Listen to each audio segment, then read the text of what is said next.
Ê, nhân sông đó, nhân sông ít chụp bao nhiêu sơn đời đó. Nó là chỉ tôi chọn đồ xây hô rồi đó.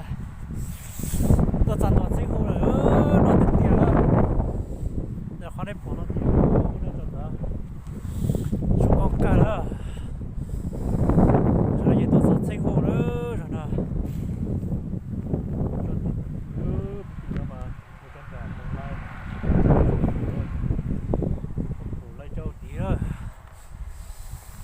Chúng đó, nó tiền tiền đó.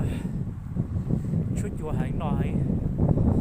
Ý là chị có một họ đó là bị một là bị tới rồi chơi đó là bớt sọt trong số đó.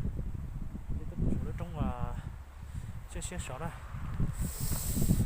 Chị bé là sự chỉ đi nào đó vậy. Chị bé cho bé một là bé chỗ đó. Lọt kia lại bài đó.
xong nó sẽ giờ bố đưa tiền lại đây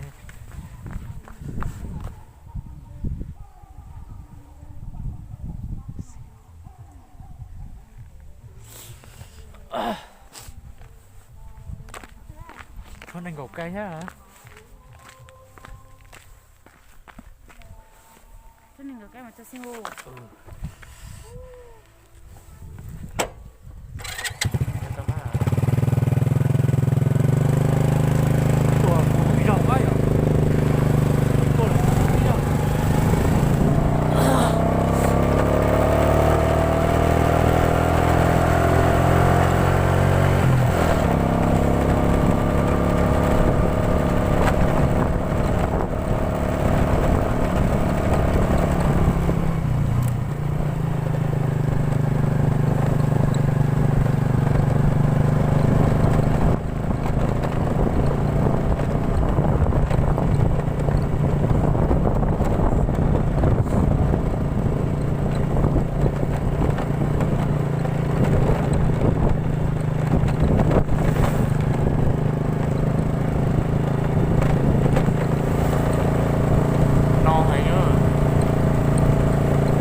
biết sinh hồ nữa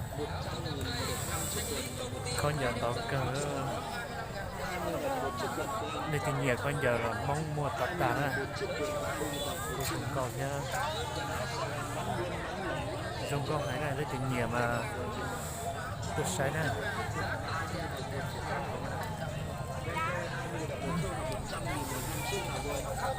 xem một gạt tên gì mà xem một gạt tên đó là lớp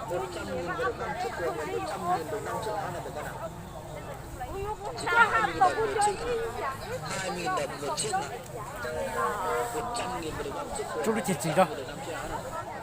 Áo phông Nam Sài Gòn nay chỉ có 20.000 đồng một chiếc nào. Quần đùi quần ngố áo phông nào. Quần đùi quần ngố áo phông nay chỉ có 20.000 đồng một chiếc nào.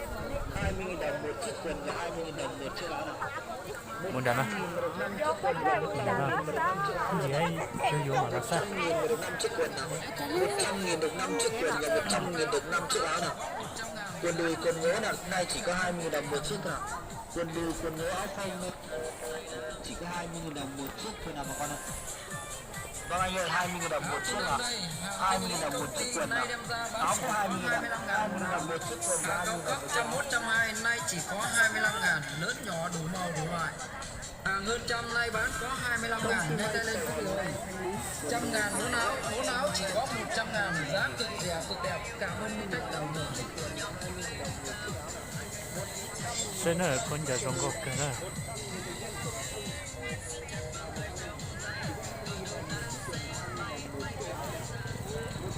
Tôi nhớ nó khổng na, nước khổng bây giờ. Nó đều Nước gì cũng có. có mùi vô các bạn nghe đó. Mà đây nem mùi vô đó. Lớn nhỏ đủ màu đủ loại. Hàng hơn trăm nay bán có 25.000, nhanh tay lên quý vị ơi. 100.000 bốn áo chỉ có 100.000, giá cực rẻ cực đẹp. Cảm ơn quý khách đầu đường.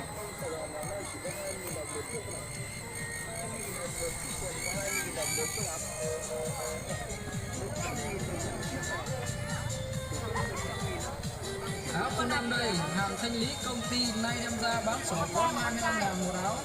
Hàng cao cấp 101, 120.